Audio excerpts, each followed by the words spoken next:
புறப்படும் பெண்ணே நான் பூ வரைந்தார். தீ வந்து விரல் சுடும் கண்ணே நான் தீ வரைந்தார். உயிரல்லதெல்லாம் உயிர் கொள்ளும் என்றால் உயிருள்ள நானோ என்ன ஆகுவேன்? உயிர் வாங்கிடும் ஓவியம் நீயடி.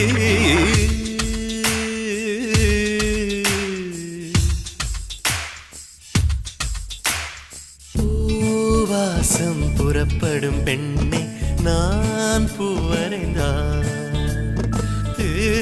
வந்து விரல் சுடும் கண்ணே நான் தீ வரைந்தார்.